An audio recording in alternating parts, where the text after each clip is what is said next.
통해 같이 은혜를 나누기를 원합니다. 마띠아라고 하는 인물은 예수님의 12 사도가 있는데 그 중에 한 명이 가룟유다입니다. 그가 예수님을 팔고 스스로 그 죄책감 때문에 자살을 해서 죽습니다. 창자가 다 터지고 나무에서 자살해갖고 뚝 떨어져갖고 창자가 터지면서 죽습니다.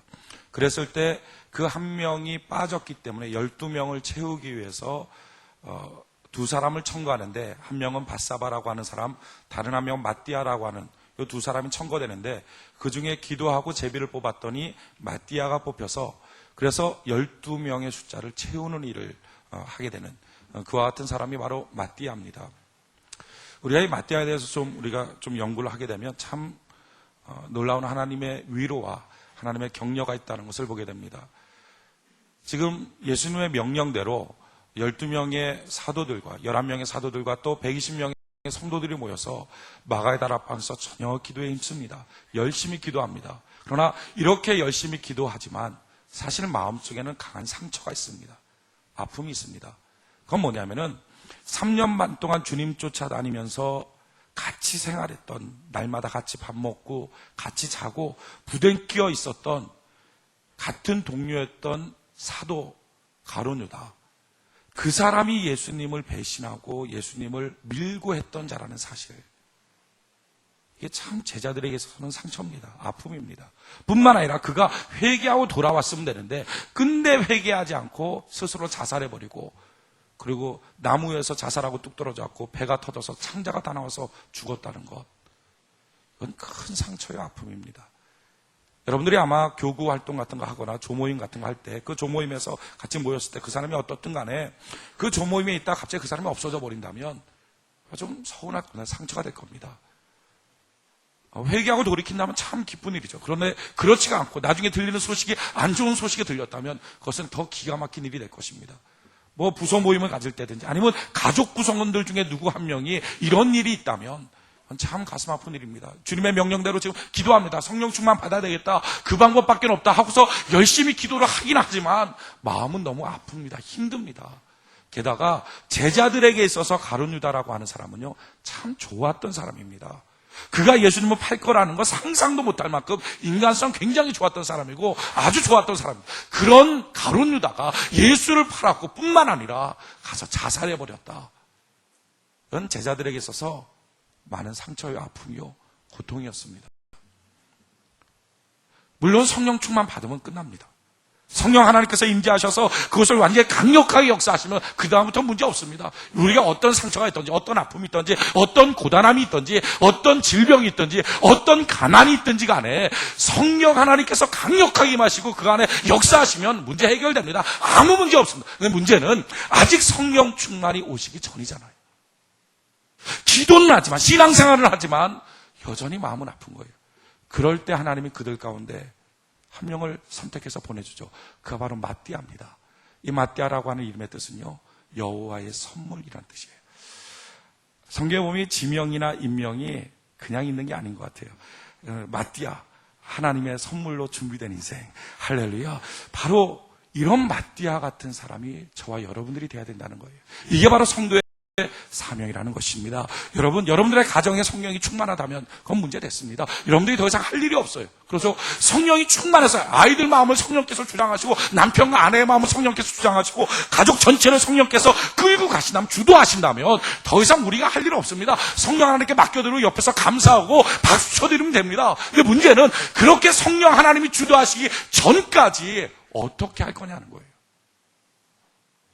교회 안에 성령의 충만함이 임해서 성령께서 주도해 나가신다면 우리가 할 일은 없습니다. 그냥 하나님께 감사하고 맡겨드리면 됩니다. 근데 문제는 거기까지 우리가 무엇을 해야 될 거냐는 거예요. 우리가 종종 이런 기도합니다. 하나님 우리 가정에 임하셔서 도와주시고 우리의 남편 속에, 아버지 하나님 내 자녀 속에 임하셔서 하나님의 역사를 보여달라고 막 강력하게 기도합니다. 하나님 이럴 거야. 그래, 내가 임할게. 그런데 내가 임하기까지 너는 뭐 할 거냐? 하나님이 그 말씀하실 거예요. 내가 너희 가정에 임할 건데, 내가 너희 교회에 임할 건데, 내가 너희 회사와 내가 너희 인생 가운데 임할 건데, 임하기까지는 너는 뭐 할 거냐? 하나님이 이렇게 물어보실 거라고요. 우린 종종 그 일에 대안이 없어요. 그냥 하나님 임하시라고 그때까지 우리는 손 놓고 있는 거예요. 아무것도 안 하고 있는 거예요. 성령 충만하기 전에 했던 일이 뭡니까? 그 가운데 여호와의 선물이라고 지칭되는 마띠아라는 사람이 있었다는 거예요. 그를 통해서 제자들의 무너진 마음들이 격려받았어요. 다시 하나님을 볼 수 있었어요. 다시 하나님께 기도할 수 있었어요. 그래서 다시 한번 하나님께 기도하기 시작할 때 마침내 성령의 기름 부음이 그곳에 넘치게 나타나게 되었다는 것입니다. 여러분, 여러분들의 가정을 다시 한번 기도하게 만들어야 될 사람이 필요하지 않습니까? 무력하게 넘어진 그 사람들을 다시 한번 일으켜서 하나님을 보게 만들 사람들이 필요하지 않습니까? 그래서 성령께서 일하시면 해결됩니다. 성령께서 충만하게 거하시면 문제 없습니다. 문제는 그렇게 성령이 임하시기까지 그 기간 동안 상처받은 사람들을 어떻게 할 겁니까? 힘든 사람들을 어떻게 할 겁니까? 무너진 사람들을 어떻게 할 겁니까? 그 기간 동안 하나님을 보게 하고 위로하고 격려하고 채워줄 수 있는 여호와의 선물 같은 사람들이 필요하다는 것입니다. 그런 사람이 바로 저와 여러분들이 돼야 돼요. 이게 바로 성도입니다. 성도. 여러분들 가정에서 여러분들 혼자 지금 예수 믿고 있는 분들 계십니까? 혼자 성도잖아요. 그럼 뭐 할 겁니까? 기도해야죠. 하나님, 우리 가정에 성령이 임해달라고, 내 남편의 마음을 주장하고 내 자녀들의 마음을 주장해달라고 하나님께 구해야 될 것입니다. 하나님, 내 아내의 마음을 주장해달라고 기도해야 될 것입니다. 근데 문제는 그렇게 기도하면 하나님 들어주십니다. 문제는 거기까지 하나님이 임재할 때까지 당신은 뭐 할 거냐는 거예요. 손 놓고 있을 겁니까? 하나님이 임재하시면 해결되겠지 하고서 손 놓고 있을 겁니다. 아니라는 거죠. 성령이 충만하게 임재할 때까지 그들이 했던 일이 뭡니까? 여호와의 선물을 통해서, 마띠아를 통해서 격려받고 세워주고 다시 한번 하나님을 바라볼 수 있도록 만들어주게 되었다는 것입니다. 저는 여러분들의 가정이 다시 한번 기도하게 할 수 있는 한 사람이 필요하다고 믿습니다. 전 여러분들의 회사가 다시 한번 일어나서 하나님을 바라볼 수 있도록, 기도할 수 있도록 만들 수 있는 누군가 한 사람이 필요하다는 거예요. 그것이 바로 저와 여러분들이 돼야 돼요. 그게 성도인 것입니다. 하나님, 내가 여호와의 선물처럼 살아갈 수 있도록 도와주시옵소서. 우리 여러분들에게 당신의 가정에 여호와의 선물이 되어야 됩니다. 우리 한번 이렇게 인사합시다. 할렐루야. 여러분, 그렇게 격려해 줄 수 있는 사람이 필요한 거예요. 그렇게 다시 한번 세워줄 수 있는 사람이 필요한 거예요. 그게 바로 마띠아였어요. 하나님이 임재하시면 다 해결된다니까요. 문제 없다니까요. 근데 문제는 하나님이 임재할 때까지 기다리지 않잖아요. 그때까지 사람들이 다 넘어지잖아요. 이제는 더 이상 하나님께로 돌이키려고 하지도 않을 만큼 깨어져 버리잖아요. 그래서 그 전에 누군가 한 사람은 여호와의 선물이 돼야 돼요. 위로해주고 격려해줄 사람이 필요해요. 다시 하나님을 보게 해줄 수 있는 사람이 필요하다는 거예요. 그런 점에서 성도는 주는 사람이에요. 여러분, 우리가 우리 주변에 있는 사람들에게 줄 수 있는 자가 되는 은혜가 있기를 바랍니다. 줄 수 있는 사람. 우리는 가진 게 없어요. 그래서 줄 것이 없어요. 그래서 어떻게 됩니까? 능력의 힘이 큰 것이 오직 여호와께 있으니 하나님께 받아서 우리 나눠줘야만 하는 것입니다. 하나님께 받아서 나눠주는 사람. 그런 점에서 예배가 너무 중요해요. 여러분, 예배라는 게 뭔지 아십니까? 열왕기상 3장 4절 5절에 보면 이에 왕이, 솔로몬 왕을 의미합니다. 이에 왕이 제사하러 기브온에 가니 거기는 산당이 큼이라. 솔로몬의 그 단에 1,000번제를 드렸더니 기브온에서 밤에 여호와께서 솔로몬의 꿈에 나타나시니라. 하나님이 이르시되 내가 내게 무엇을 줄고 너는 구하라. 자, 보십시오. 솔로몬이 1,000번제를 하나님께 드립니다. 하나님 막 감동할 수 있는 최고의 것으로 마음을 다하고 목숨을 다하고 성품을 다하고 힘을 다하고 뜻을 다해서 하나님께 제사를 드립니다. 예배를 올려드립니다. 그랬더니 하나님이 어떻게 하십니까? 그냥 그 예배를 받고 가만히 계신 게 아니라 내가 내게 무엇을 줄고. 그럼 그게 예배예요. 예배라는 게 무엇입니까? 주기를 원하시는 하나님의 열정과 받기를 원하는 자의 열정이 초점이 딱 맞아 떨어지는 것. 할렐루야. 오늘 이 예배 가운데 그와 같은 예배가 되기를 원합니다. 주기를 원하시는 하나님의 열정과 받기를 원하는 나의 열정이 딱 맞아서 하나님, 내가 마음을 다하고 목숨을 다하고 뜻을 다하여 하나님께 예배를 드립니다. 그럴 때 하나님이 내가 내게 무엇을 줄고. 여러분, 이 한 번 예배를 통해서 솔로몬이 무엇을 받습니까? 열왕기상 3장 12절로 13절에 보면 내가 내 말대로 하여 내게 지혜롭고 총명한 마음을 주노니 너희 전에도 너와 같은 자가 없었거니와 너의 후에도 너와 같은 자가 일어남이 없으리라. 내가 또 너의 구하지 아니한 부와 영광도 내게 주노니 내 평생의 열왕 중에 너와 같은 자가 없을 것이라. 할렐루야. 한 번의 예배를 통해서 지혜를 얻었고요, 부여를 얻었고요, 영광스러운 삶을 소유하게 됩니다. 여러분, 예배는 이와 같은 것입니다. 오늘 저는 여러분들이 이 예배를 성공함을 통해서 하나님의 부여를 얻어가시기 바랍니다. 재물 얻는 능력을 주신다 하셨으니 아버지 내게 허락하여 주시옵소서. 할렐루야. 영광스러운 명예의 삶을 얻어가시기 바랍니다. 할렐루야. 지혜와 총명을 얻어가시기 바랍니다. 이것이 한 번의 예배로 얻은 사람들의 모습이에요. 여호와를 경외하는 자들에 대한 복이 뭡니까? 재물과 영광과 생명이라 그랬어요. 재물을 얻어가시길 바랍니다. 영광을 얻어가시기 바랍니다. 생명 살만 나는 인생의 기쁨을 오늘 이 시간 소유하시기 바랍니다. 하나님이 이와 같은 것들을 허락하여 주시겠다는 거예요. 그걸 얻어가야 돼요. 여러분, 예배 나와서 아무것도 얻어가지 못하고 아무것도 하나님께 드리는 것이 없다면 그건 죽은 예배입니다. 반응이 없는 예배잖아요. 주고 가는 것이 없잖아요. 인격적인 살아계신 하나님께 내가 드리는 것도 없고 하나님께 내가 받는 것도 없다면 예배는 무엇입니까? 그냥 종교잖아요. 종교. 아무것도 아니잖아요. 그러니 그렇게 아무것도 받아간 것이 없으니 일주일 살 때도 남한테 줄 게 없으니 세상 사람과 똑같이 살지 않습니까? 아구다툼하면서 시기하면서 미워하면서 질투하면서 분노하면서 욕하면서 세상 사람과 똑같이 살지 않냐는 거예요. 오늘 예배 하나님께 우리가 성공적으로 드려서 하나님이 주시는 놀라운 것들을 받아서 세상을 변화시킬 수 있는 은혜가 있기를 바랍니다. 복으로 가득 찬 세상을 하나님의 복으로 변화시켜버리는 은혜가 있기를 바랍니다. 오늘 예배 때 우리에게 성령의 충만한 기름 부음이 있기를 원합니다. 성령이 임하시면 어떤 역사가 있습니까? 물론 방언하고 예언하고 뜨거워지고 이와 같은 성령의 은사들이 있습니다. 그거 있습니다. 하지만 여러분, 성령의 은사는 사실은 영적인 삶을 위해서 필요한 것입니다. 그러나 세상 삶을 위해서 필요하지 않잖아요. 방언하는 게 시장에서 단 한 푼이라도 쓰임받습니까? 쓰임받지 못합니다. 뜨거워지는 거 어디서 쓰임받습니까? 교회 안에서 신앙생활을 위해서는 영적인 은사들이 필요합니다. 하지만 세상에 나가서는요, 영적인 은사들이 별로 필요하지 않습니다. 그럼 성령은 교회 안에서만 필요한가? 아닙니다. 영적인 은사는 신앙생활에서 주신 것이고 뿐만 아니라 성령께서는 우리의 일상적인 삶을 위해서 굉장히 놀라운 것을 성령의 충만한 가운데 허락해 주십니다. 성경은 뭐라고 말하고 있냐면요, 이사야 11장 2절에 보면 여호와의 신, 곧 성령이죠. 여호와의 신, 곧 지혜와 총명의 신이요, 모략과 재능의 신이요, 지식과 여호와를 경외하는 신이 그 위에 강림하시리니. 성령 하나님은 어떤 분이시라고요?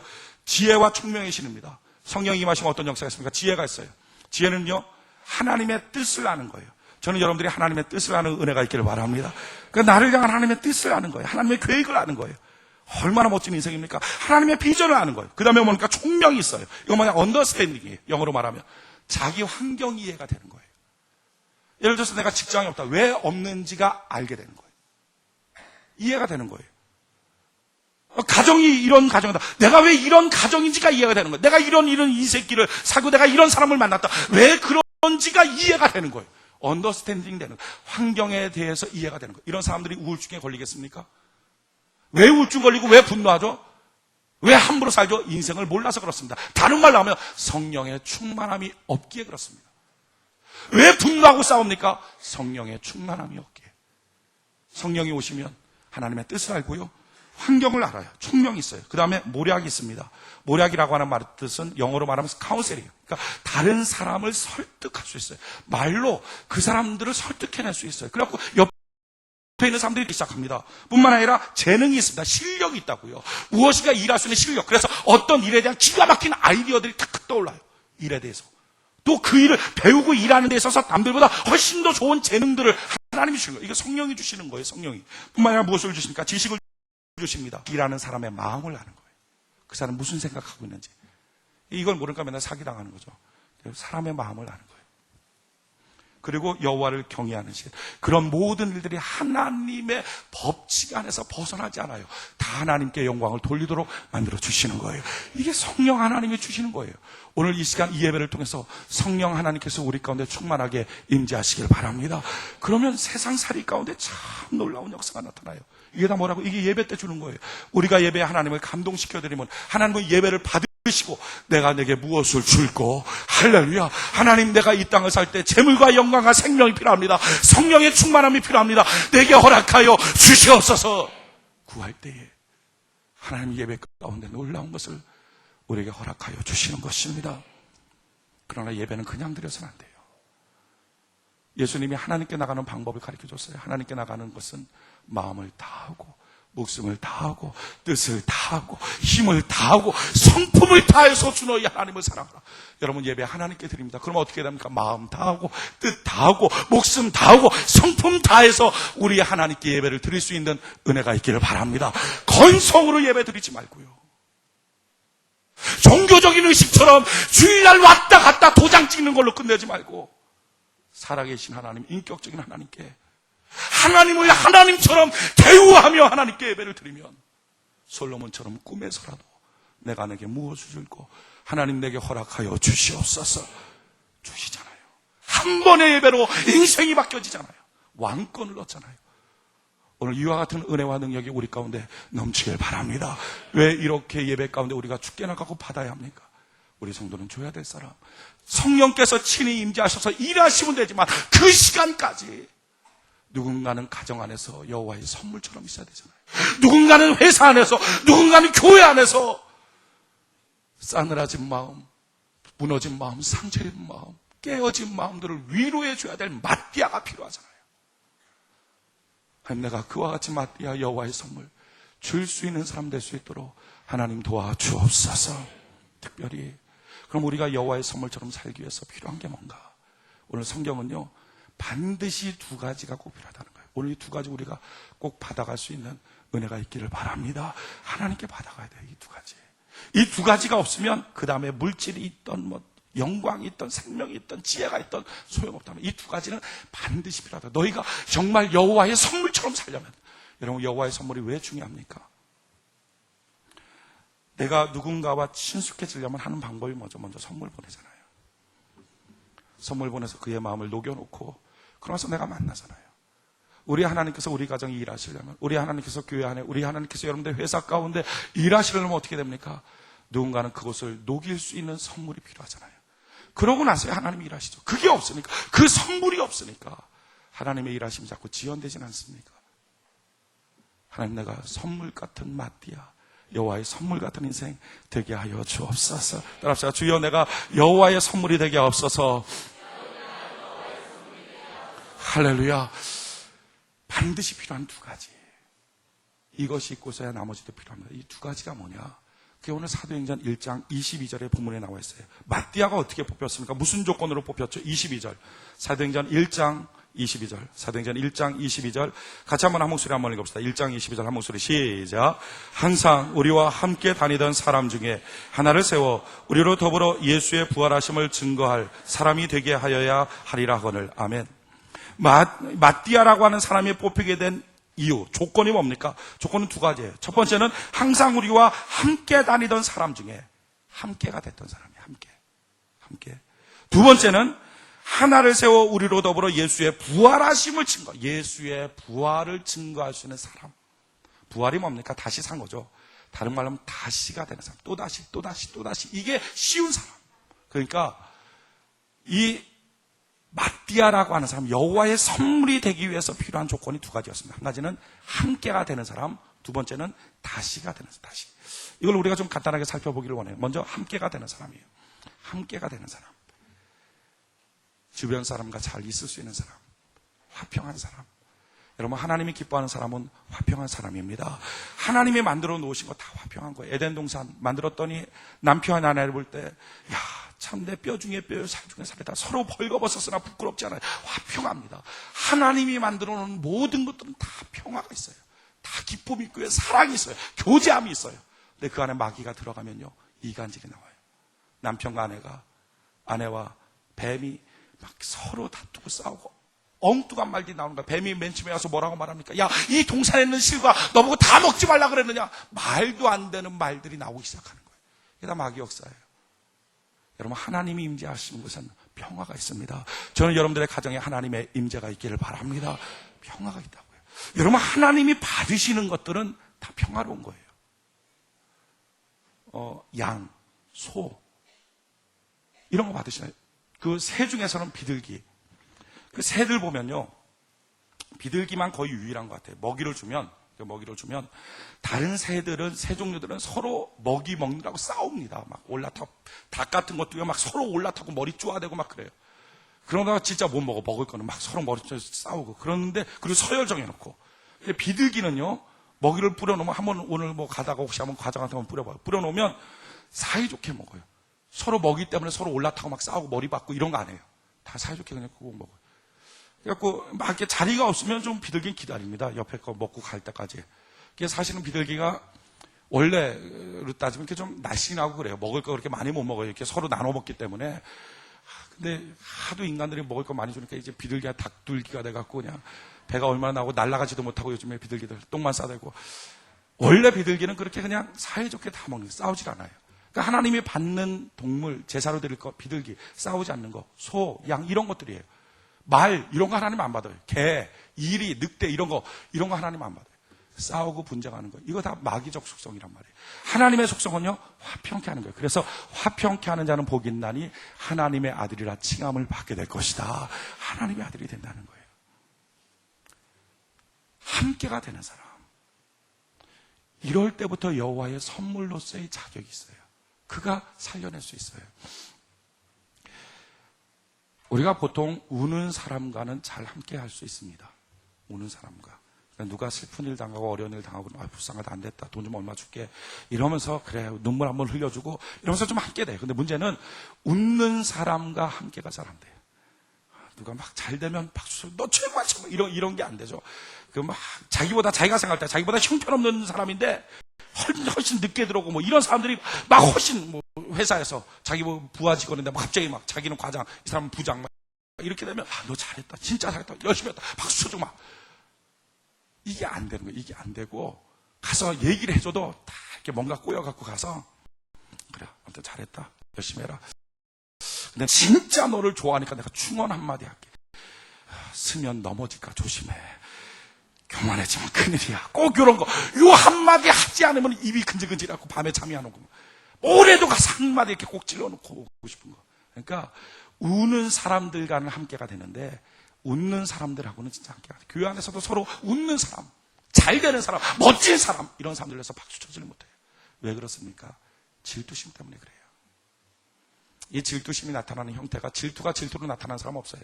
수가 낮은 사람이 질투로 나타나는 거. 너 질투하는구나 이런 거 다 애들이나 그런지 어른들은 질투가 질투로 안 나타나요. 비판으로 나타나죠. 건전한 비판이에요. 시기시에요. 왜? 열등감 때문이에요. 열등감이 있기 때문에 그 모든 것들에 대한 질투가 나타나요. 열등감이 있는 사람은요 참 상대하기 너무 힘들어요. 조심스럽잖아요. 될지 몰라요. 무슨 말이 그 사람한테 폭탄이 될지 모르는 거예요. 열등감 있는 사람은 얘기하려고 하면 진짜 신경 쓰여요. 함부로 말하면 안 되고 딱 신경 써갖고 한참 바라보다가 한마디 툭 던지고 가야 돼요. 그것도 조심스럽게. 그래갖고 깊이 있는 대화를 하다가는 상처를 받아. 그러니까 딱 보다가 잘 있었어요? 이렇게 바로 가야 돼요. 더 이상 말하면 안 돼요. 근데 잘 있었어요 말에도 시험 드는 성도들이 있어요. 나중에 막 들리는 말로 목사가 그것도 모르냐 내가 지금 잘 있게 생겼냐 얼굴이 막 감당이 안 되는 거예요. 열등감 있는 사람은요 그래서 사람들이 그를 상대하기를 힘들어해요. 그러다 보면 인간관계의 장벽이 세요. 점점점 좁아져요. 사람 관계가. 그래갖고 만나는 사람의 폭이 좁아지고 자기의 수준과 생각이 좁아지기 시작해. 발전의 가능성도 좁아져요. 여러분 열등감이라고 하는 것은 자기가 못 가져서 있는 게 아닙니다. 열등감은 영적 체험. 없기 때문에 못 가졌기 때문에 못 배웠기 때문에 있는 게 아니에요. 열등감의 가장 표상 같은 인물이 구약시대의 사울왕입니다. 왕인데 누구한테? 목동한테. 나이는 17살짜리 목동한테 왕이 40, 50대 되는 왕이 열등감을 가졌다고 자기 아들 뻘 되는 사람한테. 열등감은요 못 배워서 또는 지나가는 어떤 상처들 때문에 생긴 게 아니라 영적 질병이에요. 영적 질병. 그건 치유받아야 되는 거예요. 사울왕이 어떻게 열등감을 갖고 그렇게 인생을 망쳤는가? 성경에 보면요. 사무엘상 18장 6절 9절에 보면 이런 말씀이 있어요. 무리가 돌아올 때 곧 다윗이 블레셋 사람을 골리앗을 죽인 거죠. 골리앗을 죽이고 돌아올 때 여인들이 이스라엘 모든 성에서 나와서 노래하며 춤추며 소고와 경세를 가지고 왕 사울을 환영하는데 여인들이 뛰놀며 창하여 가로되 사울의 죽인 자는 천천히요 다윗은 만만이로다 하니 사울이 이 말에 불쾌하여 심히 노하여 가로되 다윗에게는 만만을 돌리고 내게는 천천만 돌리니 그의 더 얻을 것이 나라밖에 목하였다. 주목했다는 말이 뭡니까? 이제 정확한 말로 바꾸면 째려봤다. 이 못된 거 이렇게 계속 째려봤다는 겁니다. 왜 째려보기 시작하죠? 지금 백성들이 와서 막 그 전쟁에서 이기고 났더니 돌아올 때 외치기 시작하는 여인들이 사울은 천천히요, 다윗은 만만히로다. 이거 갖고 이 소리 듣고 열받았다. 열받고 뿐만 아니라 더 지 혼자 누구도 얘기 안 하는데 생각하는 거야. 나라를 뺏을 것밖에 더 있겠느냐. 이러면 안 되겠다. 저 다윗놈 죽여야 되겠다. 이러면서 째려보기 시작하고 그랬다는 거죠. 여러분, 지금 이 상황은요, 사울이 화낼 일이 아무것도 없었던 상황입니다. 사람들이 누군가를 칭찬해주고 싶으면 말도 안 되는 것을 통하여 비교해서 칭찬해줍니다. 칭찬해줘요. 무슨 얘기냐? 예를 한번 들어보면, 예를 들어서 저희 보경자매가 있단 말이에요. 최보경자매 한번 있나 봐봐. 얼마나 예쁜지 몰라. 빨리 있나 봐봐. 우리 보경자매 되게 예쁘잖아요. 이렇게 생긴 자매예요. 자, 보경이 앉아 이제. 저렇게 생긴 자매인데 제가 보경이가 너무 예쁘다는 거죠. 너무 예뻐서 제가 이렇게 얘기하는 거예요. 너 고현정보다 한 10배는 더 예쁘다. 그러면 고현정보다 너 진짜 예쁘다. 야, 너 너무 예쁘다. 이럴 때 옆에 고현정이 앉아 있다고 합시다. 그럼 어떻게 하는 게 맞습니까? 너 정말 예쁘다. 이게 맞는 거지. 고현정이 어떻게 이럴 수가 있어요? 어떻게 나 10배가 더 예쁠 수 있어요? 그렇다면 이제 뺏을 거는 탤런트밖에 없겠는데 이렇게 한다면니까 왜 말이 안 되죠? 누가 봐도 고현정이 예쁘지 어떻게 보경이가 예쁘냐고요. 누가 봐도 다 아는 거 누가 봐도 고현정이 훨씬 예쁘지. 그런데 지금 뭡니까? 칭찬해 주는 거잖아요. 칭찬해 주는 거. 격려해 주는 거잖아요. 그렇다면 격려해 줄 때 어떻게 씁니까? 예를 들어서 제가 보경이한테 너 강부자의 한 10배 정도 예쁘다 이러면 되겠어요 이게? 뭔가 미심쩍 아니야. 보경이가 스스로 욕하는 건지 칭찬이지. 고현정의 10배 정도 예쁘다. 그러면 되잖아. 그러면 지금 백성들이 사울왕은 천천 다윗은 만만입니다 하는 말이니까 그들의 기준의 영웅은 사울이에요. 영웅은 우리의 왕, 우리의 영웅, 전쟁의 승리자, 그는 사울이라는 거, 사울. 그런데 그 사울과 비교해서 다윗이라고 하는 인물을 칭찬해주고 싶은 거예요. 격려해주고 싶은 거예요. 야, 사울왕에 너 10배만큼 너 멋있어. 이거 뭡니까? 누가 봐도 사울이 멋있잖아요. 왕이고 목동이고 아버지고 아들뻘인데 그럴 때 격려해주고 박수 쳐주는 거죠. 그러면 정상적이면 뭡니까? 야, 그래 다윗 너 멋있는 인생이야. 박수 쳐주고 끝내야 됩니다. 그러면 멋있는 거예요. 그런데 이 정신 나간 사울이 이놈이 노릴 게 왕밖에 없겠구나. 그다음부터 째려보기 시작했다는 거예요. 그랬더니 어떻게 보면 귀신이 아주 힘있게 내려버리잖아요. 그 다음에 이 열등감 가질 사건입니까? 열등감 가질 사건이 아닌데 열등감을 가졌어요. 왜 그러죠? 열등감은 환경과 조건 때문에 주어지는 게 아니라 영적 질병이에요. 영적 질병. 이 열등감이 있으니까 나라를 통치를 못하잖아요. 있었던 자리마저 빼앗겨버리잖아요. 함께가 안 되잖아요. 함께. 자기 사위인데도 장인과 사이가 함께가 안 돼요. 열등감 때문에. 열등감 어떻게 해결해야 됩니까? 여러분도 마찬가지 아닙니까? 시댁 식구들과 왜 함께가 안 되죠? 열등감. 교회 성도들과 왜 함께가 안 되죠? 왜 조장들과 함께가 안 되고 왜 사역자들과 함께가 안 되고 서로 간의 교제가 이루어지지 않죠? 열등감이에요. 왜 회사 생활할 때 항상 힘들다고 느껴지죠? 왜 상관들을 볼 때마다 짜증나죠? 열등감이에요. 왜 부하 직원을 볼 때마다 경계심이 들죠? 열등감이에요. 이 영적 질병이 해결되지 않으면 우린 거기 가서 여호와의 선물처럼 그들을 격려하고 살려주고 세워줄 수가 없어요. 어떤 사람은 회사가 항상 짜증난다고 회사에 옮기면 똑같지 않아요? 우리 안에는 영이 해결돼야 돼요. 어떻게 하면 놀라운 사실은요, 사울이라고 하는 사람 원래부터 열등감의 소유자가 아닙니다. 이 사람 진짜 괜찮았던 사람이에요. 마음 건강이 얼마나 괜찮은지 몰라요. 사무엘상 10장 같이 한번 봅시다. 사무엘상 10장.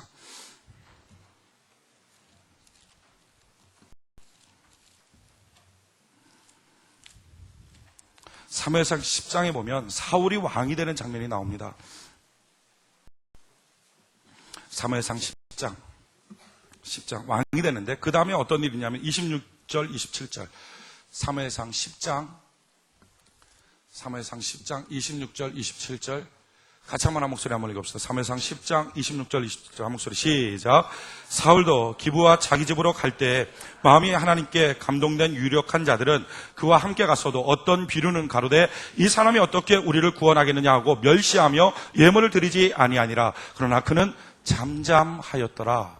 그가 왕으로 뽑히고 난 다음에 많은 사람들이 그를 지지해주고 박수를 쳐줍니다. 그런데 또 다른 많은 비류들이, 깡패 족속 같은 인간들이, 이런 뜻입니다.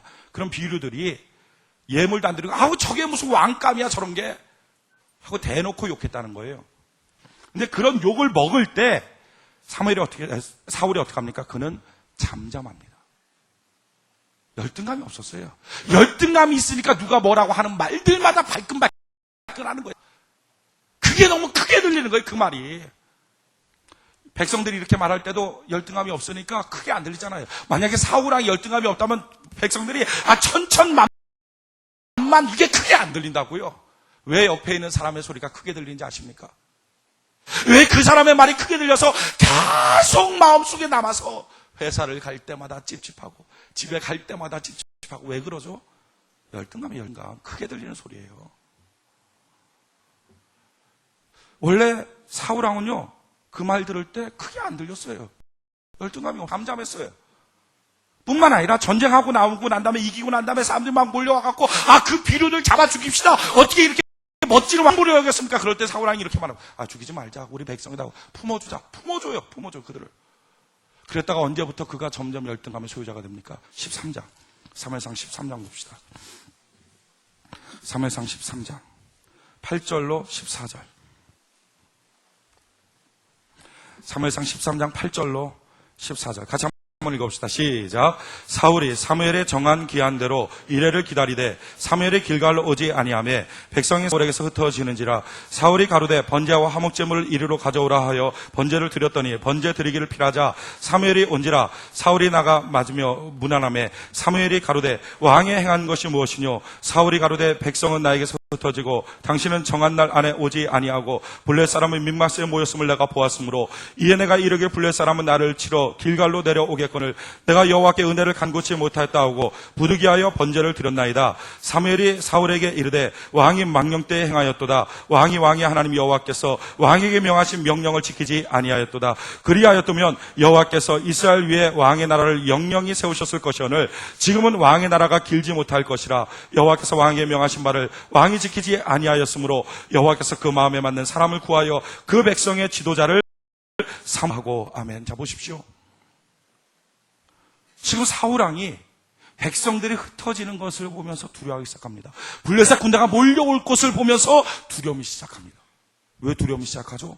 여호와의 말씀을 어기기 시작할 때. 그러니까 하나님과 틈이 벌어질 때부터 마음속에 두려움, 다른 말로 하면 열등감이 생기기 시작해요.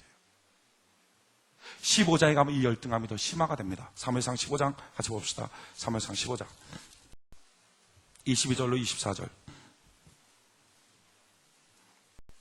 22절로 24절 사무엘상 15장 22절로 24절 같이 한번 읽어봅시다. 시작. 사무엘이 가로되 여호와께서 번제와 다른 제사를 그 목소리 순종하는 것을 좋아하심같이 좋아하시겠나이까. 순종이 제사보다 낫고 듣는 것이 수양의 기름이니 이는 거역하는 것은 사술의 제와 같고 완고하는 것은 사신 우사에게 절하는 제와 같음이라.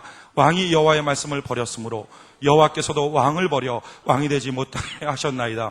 사울이 사무엘에게 이르되 내가 범죄하였나이다. 내가 여호와의 명령과 당신의 말씀을 어긴 것은 내가 백성이여 그 말을 청종하였음이니이다. 아멘.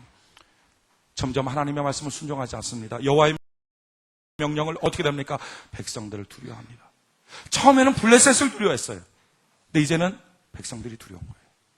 백성들의 말이 크게 들리기 시작해요.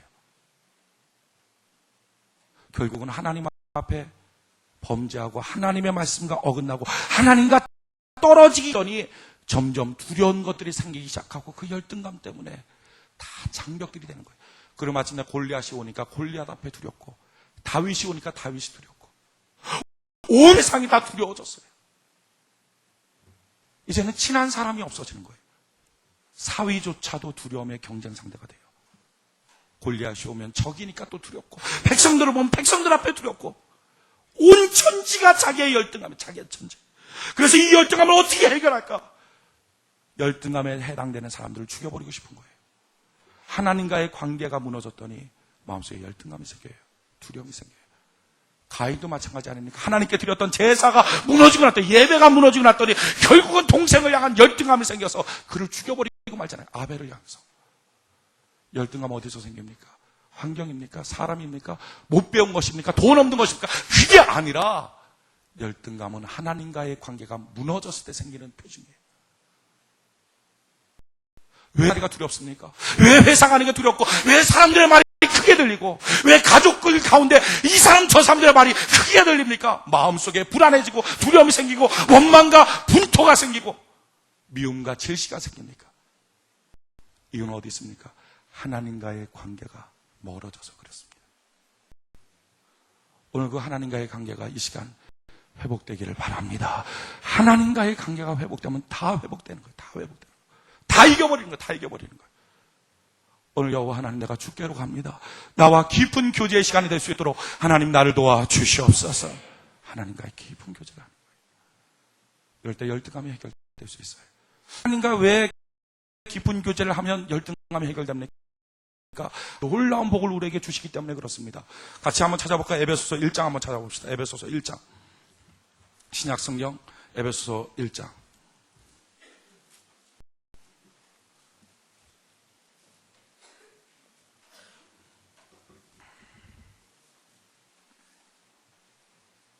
에베소서 1장 3절. 에베소 1장 3절에 보면 찬송하려다 하나님 곧 우리 주 예수 그리스도의 아버지께서 그리스도 안에서 하늘에 속한 모든 신령한 복을 우리에게 복 주시되 하나님을 만나면 하나님 우리에게 놀라운 복을 허락하여 주십니다. 곧 창세전에 그리스도 안에서 우리를 택하사 사랑 안에서 그 앞에 거룩하고 흠이 없게 하시려고 그 기쁘신 뜻대로 우리를 예정하사 예수 그리스도의 말씀으로 자기의 아들들이 되게 하셨으니 이는 그의 사랑하시는 자 안에서 우리에게 거둬주시는 바 그의 은혜의 영광을 찬미하게 하는 것이라. 그럼 그 복이 뭐냐? 7절에 봤더니 우리가 그리스도 안에서 그의 은혜의 풍성함을 따라 그의 피로 말미암아 구속 곧 죄사함을 받았으니 할렐루야. 과거가 끊어져 버린다는 것입니다. 첫 번째 하나님을 만날 때, 하나님과 깊은 교제가 있을 때 주시는 축복, 과거의 복을 주신다는 거예요. 여러분, 그 어떤 존재가 우리의 지나간 과거의 복을 줄 수 있습니까? 내가 살아온 인생살이의 복을 주시냐고요. 앞으로 살 것에 대한 복을 줄 수는 있어도 살아온 인생살이의 복을 어떻게 줍니까? 근데 하나님은 과거의 복을 주시더라는 거예요. 실제로요. 여러분들 과거 지나간 상처 아픔들이 도리어 하나님 앞에 간증거리 되지 않습니까? 하나님을 만나고 난 다음에 그것이 기쁨이 않습니까?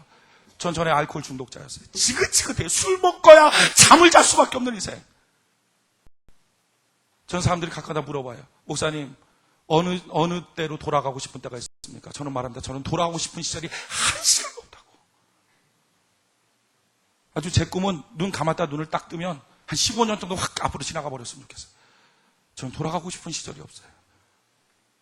아주 막 지긋지긋한 술로 지내야던 그 지긋지긋한 인생. 그런데 그 외에 제가 하나님 만나고 난 다음에 간증하잖아요. 그런 개망난이, 그런 쓰레기 같은 인생살이 속에서도 하나님 날 버리지 않았군요. 같이 계셨군요.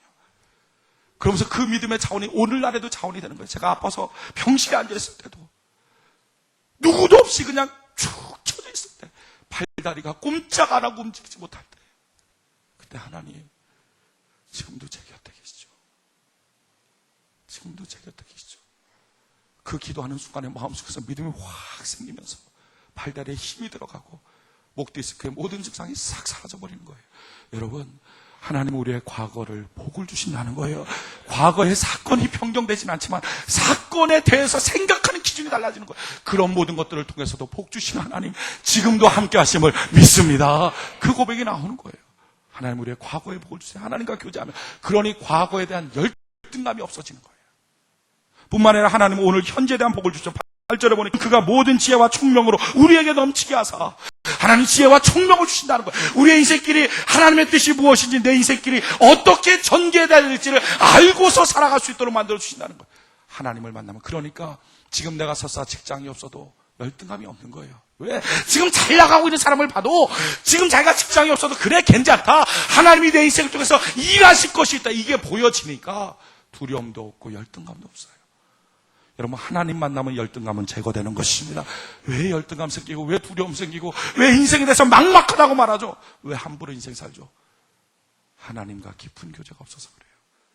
미래를 향한 하나님의 뜻이 뭡니까? 11절에 보니까 모든 일을 그 말하시는 자의 뜻을 따라 우리가 예정을 입어 그 안에서 기업이 되었으니 이는 그리스도 안에서 전부터 바라던 우리로 그의 영광의 찬송이 되게 하려 하심이라. 할렐루야. 마침내 우리의 인생을 영광의 찬송처럼 하나님 만들어 주시게 될 것입니다. 이 놀라운 약속이 있기에 우리 인생을 봤을 때 하나님과 교제하면 열등함이 없고 두려움이 없어요. 여러분, 그러기에 성경은 이와 같이 말합니다. 고린도후서 5장 17절 19절에 보면 그런 중 누구든지 그리스도 안에 있으면 새로운 피조물이라. 이전 것은 지나갔으니 보라 새 것이 되었도다. 할렐루야. 예수 안에 있으면 새로운 피조물로 바뀌어지는 것입니다. 그러면서 뭐라고 말합니까? 모든 것이 하나님께로 나타내 보십시오. 우리 인생이 왜 헐벗고 왜 괴롭고 왜 힘들고 열등감 투성이의 인생을 삽니까? 하나님과의 관계가 무너졌으니 모든 것이 하나님께로 나는데 그 하나님과의 관계가 친밀하지 않으니까. 여러분은 하나님과 얼마큼의 가까운 관계에 있습니까? 예, 하나님께 받고 난 다음에 저가 그리스도로 말미암아 우리를 자기와 화목하게 하시고 하나님과 화목하게 그 다음도 우리에게 화목하게 하는 걸 주셨다. 그 다음에 가서야 사람들과 화목해질 수 있다. 가서 함께가 될 수 있다는 거예요. 하나님과 함께가 돼야만 사람들과 함께가 될 수 있는 것입니다. 하나님과 함께가 될 때 오늘 이 예배를 통해서 우리가 하나님과 친밀해지는 은혜가 있기를 바랍니다. 함께가 되는 사람, 하나님과의 갈등이 해결된 사람, 이들에게 하나님 화목하게 만들어서 피스메이커의 역할을 허락해 주시는 거예요. 그때부터 열등감이 없어져요. 분노가 없어져요. 두려움이 없어져요. 답답함이 없어져요. 적이 없어요. 적이. 그때부터는. 두 번째 뭡니까? 다시 하나님의 선물 같은 인생 살려면 다시가 살 돼요. 다시. 무너져도 또다시, 깨어져도 또다시, 혼나도 또다시, 죽어도 또다시, 산다. 이게 다시. 저는 우리 교회 모든 성도들이 다시가 잘 될 수 있는 은혜가 있기를 바랍니다. 국물 다시 낸 게 아니라 정말 이 부활의 역사가 우리의 심령 가운데 충만해지기를 바랍니다. 다시가 잘 되는 인생. 다른 말로 말하면 대책 없는 낙관주의자가 좀 돼야 돼요. 예수님의 제자 12명이 있습니다. 12명 제자가 있는데 그 제자들 면면을 보면 참 별별 사람들 다 있죠. 불평, 불만, 투성이로 살았던 가룟 유다. 맨날 따지고, 뭡니까? 뭐합니까? 이렇게 빌립, 의심 많고 손가락 한번 넣어볼까요? 이렇게 했던 도마. 그러니까 온통 이제 사람들 막 다 그런데 예수는 그들 다 버리지 않았어요. 따라와라. 너 우리 교회 나오지 마. 이런 말 안 했어요. 와라. 이게 목양의 차원으로 다 데리고 다닙니다. 근데 이렇게 했지만, 진짜 예수님이 큰일을 하실 때, 진짜로 예수님이 힘드실 때는요, 다 데리고 다니지 않았어요. 3명만 데리고 다녔어요. 베드로, 요한, 야고보. 변화산 갈 때도 그렇고요. 야이로 해당자 딸 살릴 때도 3명만 데리고 가고요. 마지막 날 겟세마네 동산에서 통곡하며 기도할 때 내가 죽겠다, 힘들어 죽겠다, 나를 위해서 기도해달라 라고 말할 때도 베드로, 요한, 야고보 3명만 데리고 왔어요. 여러분이 3명의 공통점이 뭔지 아십니까? 다혈질. 대책 없는 낙관주의자. 사단아 뒤로 물러가라. 네, 그리고 좀 이따 예수님 안녕하십니까? 이렇게 또 나타나고 베드로. 이런 사람들을 데리고 갑니다. 이런 사람들을. 격려가 되잖아요. 여러분, 예수님이 사마리아 성에 딱 들어갈 때, 사마리아 성 사람 들어오지 말라. 너희 같은 것들 들어오지 말라. 이 거짓대들아. 막 그런 거예요. 얼마나 열받습니까? 근데 열 받고 있는데, 요한과 야고보 둘이 딱 나오더니, 예수님! 하늘을 병해서 불을 내려서 저것들 다 죽여버릴까? 성격 한번 참 그렇죠. 막 난리치는, 저것들 다 죽여버립시다. 예수님, 그러지 마. 그러면 안 되지. 그러면서 속으로 얼마나 시원했을까. 너밖에 없다. 창조주가 지금 마을을 가려고 자기 땅을 가려고 하는데 막 못 들어오게 하는 것들을 보면서 아이고 저걸 그냥 하늘에서 불을 다 죽여버려 말하고 막 이렇게 예수님도 생각을 했을 텐데 사랑의 주님이 그럴 수가 없잖아요. 그거를 저 죽여말려 막 이럴 수가 없는데 제자가 앞에서 야고보와 요한이 죽여버립시다. 그럴 때 예수님이 말려주면서 그러면 안 되지. 그러면서 자기 마음이 이렇게 위로를 받는 거야. 그렇구나. 예수님 마지막 끌려갈 때 막 몽치 들고 검 들고 와서 막 예수님 죽이겠다 막 이럴 때 베드로가 갑자기 칼을 딱 빼어들더니 죽어라 하면서 막 그러잖아요. 그래서 목을 벤다는 것이 칼솜씨가 없으니까 귀를 딱 베어버리잖아요. 그러니까 예수님이 딱 귀를 잡더니 그 말고의 귀에다 붙여주면서 칼로 흥하는 자 칼로 망하느니라. 그러면서도 마음속으로 그래 너밖에 없어. 야 좋다. 이러지 않았겠냐 하는 거예요. 거기서 예수님 야 누구 칼 없냐 좀 싸워라 좀 싸워. 그렇게 할 수가 없잖아요. 그렇게 할 수가. 누군가는 막 나서서 움직여주고 자기 편이 돼주고, 혼나도 또 오고, 안녕하십니까 뭐 이러면서 또 나타나고 막, 저밖에 없죠 뭐 이러면서 막 기뻐하고, 그렇게 대책 없는 낙관주의자가 될 때 위로를 받잖아요. 힘들 때 격려가 되잖아요. 참 제일 안 좋은 인생들은요, 따지기 좋아하는 유형들, 혼자서 고민 많이 하는 사람, 이런 거예요. 뭐 전에는 한번 어떤 성도한테 도대체 왜 이러냐고, 왜 이렇게 속을 새기냐고 제가 물어봤어요. 도대체 왜 이렇게 속을 새기냐. 그랬더니 그 성도가 하는 말이, 목사님 저 속 새기는 거 아닙니다. 왜 아니냐. 제가 속 새긴 것처럼 보이네요. 그거는 너도 알고 나도 알고 온 동네가 다 안다. 너무 속 새긴다. 괴롭히지 말라. 그랬더니 속 새기는 게 아니라 이게 충성이라는 충성. 깜짝 놀라서 무슨 충성이냐 그랬더니, 저마저 목사님께 너무 잘하면 목사님이 교만해질까봐 누군가는 가시가 돼야 사도 바울 되지 않겠습니까? 눈물이 울컥 나서 패버리고 싶어갖고 그냥. 성도가 교만하게 만드냐고요. 얼마나 사고로 온 동네 다치고 다니는데 교만할 틈이 있습니까? 자기라도 잘해줘야 힘을 얻지. 그런 사람도 있어요. 아내가 남편을 향해서, 내가 잘해주면 이 남편이 교만해져갖고 기고만장해갖고 뭐 할지 몰라. 그러니까 나라도 집에서 바가지를 좀 긁어줘야 이게 정신 차리다. 남편도 아내를 향해서, 아이고 이걸 어떻게 잘해주면 이게 언제 지 살아서 난리 칠지 죽여놔야 돼. 그게 안 되는 거예요. 여호와의 선물, 기살려주고 격려해주고 좀 대책 없는 낙관주의자 세워줄 수 있는 사람, 할렐루야. 그런 사람이 될 때 주변에 사람들이 기가 사는 거예요. 격려를 받는 거예요. 위로를 받는 거예요. 다시 하나님을 볼 수 있는 거예요. 여러분, 우리 인생 살 때 오늘 예배를 통해서 다른 건 몰라도 함께가 될 수 있는 마음을 받아가는 은혜가 있기를 바랍니다. 다시 할 수 있는 긍정적인 마음을, 적극적인 마음을 하나님께 받아갈 수 있는 은혜가 있기를 바랍니다. 이 마음 가지고 가면 가정 바뀌어져요. 회사 바뀌어지고 주변 상황들이 다 바뀌어져요. 하나님 그 은혜를 우리에게 허락하여 주시옵소서. 해답은 뭡니까? 열등감, 공부하면 해결됩니까? 참 미련한 인생은요, 나이 30 넘어서도 계속 이 대학 갈까 저 대학 갈까, 잘 다니던 회사 그만둬버리고 이제 공부해야 되겠다. 고졸이면 어떻습니까? 회사 다니고 있으면 되죠. 그렇게 갖고 나이 35, 36 돼갖고 졸업해갖고 그 졸업장 가지고 열등감 없어집니까? 평생 열등감 지우려고 이리 분주 저리 분주. 여러분, 열등감은 그렇게 해서 해결되지 않습니다. 하나님께 더 가까이 가면 하나님의 복 가운데 열등감은 해결되는 것입니다. 적극적인 마음, 예수 그리스도의 부활의 신앙, 주님과 더 가까워 우리가 이 모든 것을 소유할 수 있게 될 줄로 믿습니다. 하나님과 더 가까워지는 것, 이것이 사람과 가까워질 수 있는 방법이에요. 벽이 없어지는 방법. 하나님, 내가 하나님과 더 가까워질 수 있도록 도와주시옵소서. 주변 사람과 적이 없는 인생 사는 것, 어떻게 하면 하나님과 더 가까워지니까? 성경은요, 3가지로 반드시 가지라 성경 말하고 있어요. 같이 한번 찾아봅시다. 마지막으로 찾아보고 말씀 마칠게요. 히브리서 10장. 신약 성경 히브리서 10장.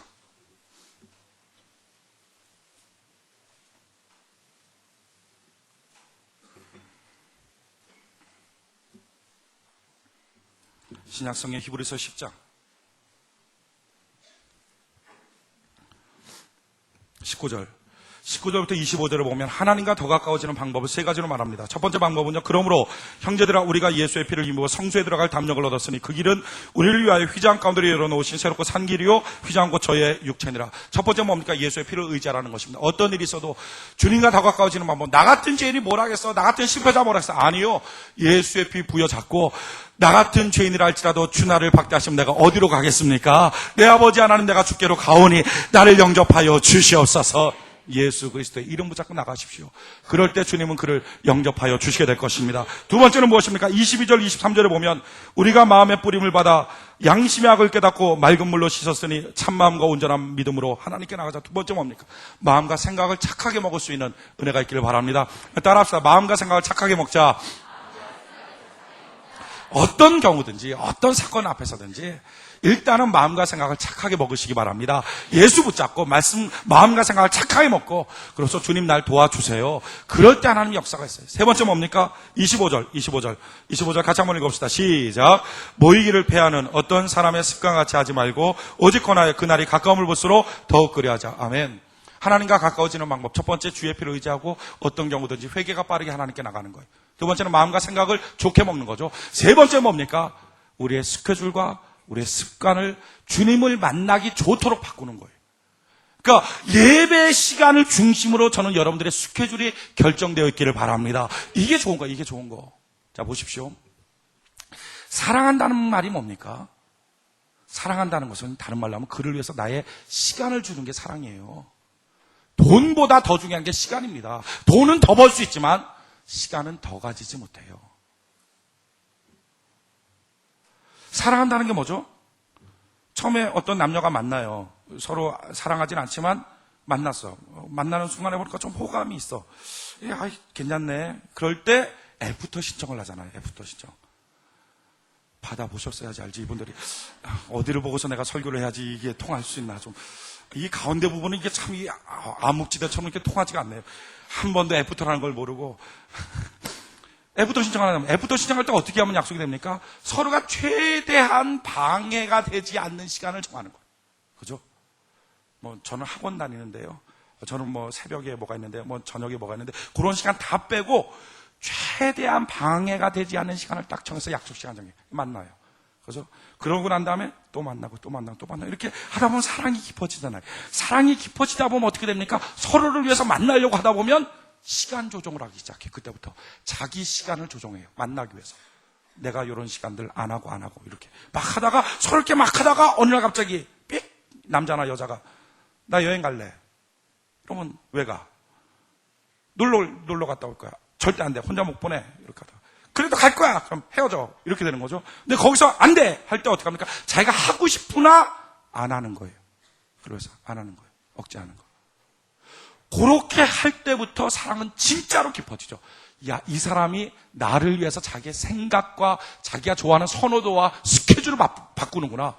그렇게 하다 보면 이제 점점점 시간을 서로 아주 메워버려요. 서로가 서로를 위해서 먼저 허락받고 일을 해. 뭐든지. 이제 그 다음부터는 자기가 하는 게 아니라 그 사람한테 허락받고 어떻게 할까. 이렇게 결정해갖고 하는 거야. 그렇게 하다가 나중에 완전히 메워버리게. 이게 결혼이잖아요. 서로 꽉 메워갖고. 요즘 인생들 아주 밀어나가게 결혼을 해도 내 생각에 다쳐가지고.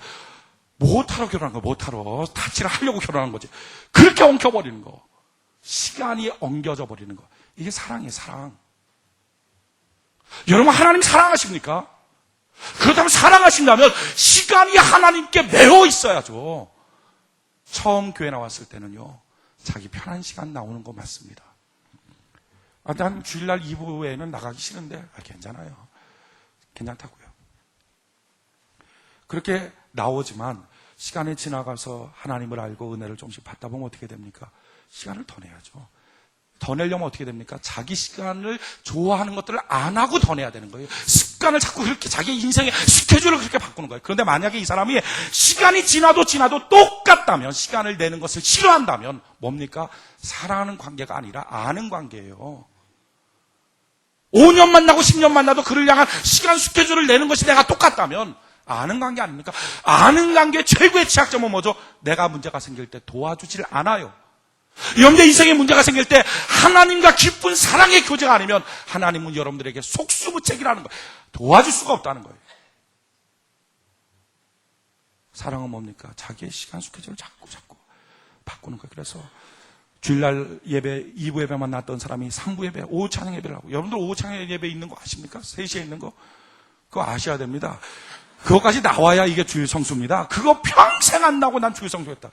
뭔 놈의 주일 성수입니까? 주일 성수예요. 주일 예배 시간 성수가 아니라 주일 하루 24시간 성수했다는 거예요. 주일 성수. 새벽 예배 있는 건 혹시나 아십니까? 수요일 날, 금요일 날 예배 있는 거 아십니까? 그 예배들로 자기가 자꾸 매이는 거. 봉사하는 시간들로 자기가 자꾸 매이기 시작하고. 그게 사랑이에요. 김치 맛이 짜다. 사랑이 식은 게지. 맞아요. 그게 정말 사랑이 식은 거라고요. 그 CF 기가 막힌 CF예요.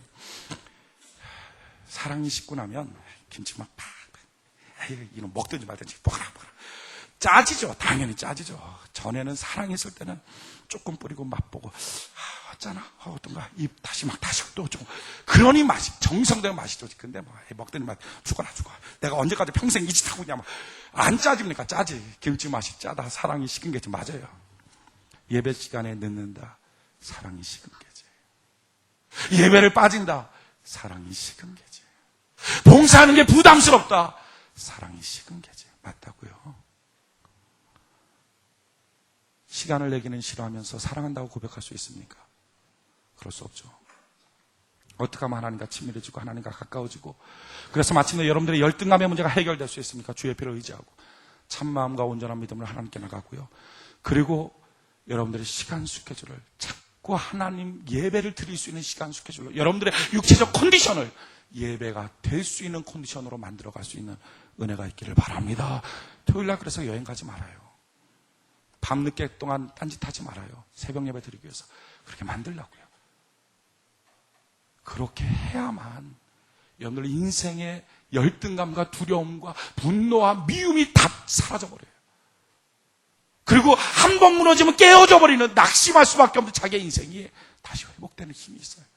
이 모든 것은 하나님이 주세요. 하나님만이 모든 것을 허락하여 주십니다. 하나님과 화목하게 되므로 주변 사람과 화목해질 수 있는 여호와의 선물 같은 마띠아가 되는 은혜가 있기를 바랍니다. 우리가 하나님께 찬양 이 시간 올려드립시다. 하나님께서는 우리의 만남을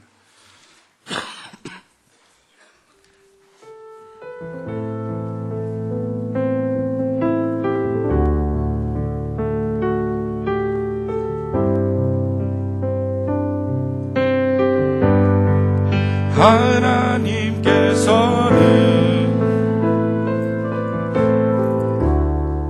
우리의 만남을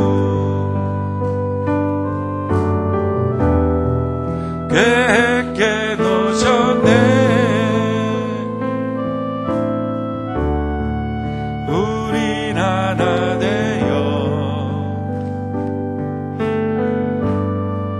어디든 가리라.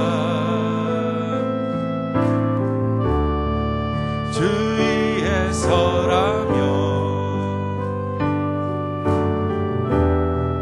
무엇이든 하리라. 당신과 함께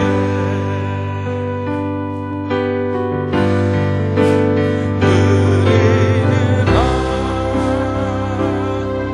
하나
빛을 주를 향하여 들고 이 시간 우리 하나님께 기도할 때 우리 인생의 문제는 하나님과 멀어서부터 생긴 것입니다.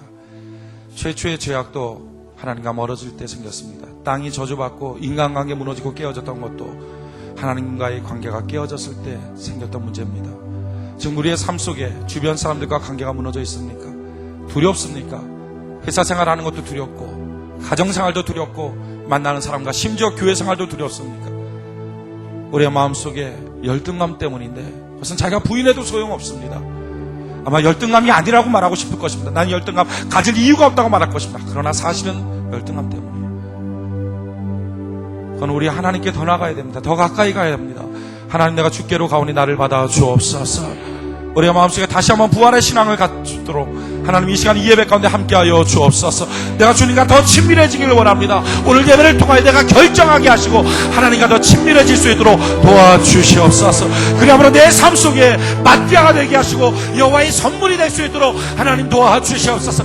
가정 안에서 다시 한번 하나님께 기도하게 만드는 사람 될 수 있도록 도와주시옵소서. 무너진 나라와 민족 앞에서 기도하게 만드는 사람 될 수 있도록 도와주시옵소서. 우리 간절하게 주여 삼창을 주께 나갑시다. 주여, 주여, 주여, 살아계신 하나님, 우리 한 사람 한 사람의 마띠아처럼 하나님 여호와의 선물이 되게 하셔서 기도하는 인생이 될 수 있도록 도우실 뿐만 아니라 기독해 하는 사람이 될 수 있도록 하나님 역사하여 주시옵소서.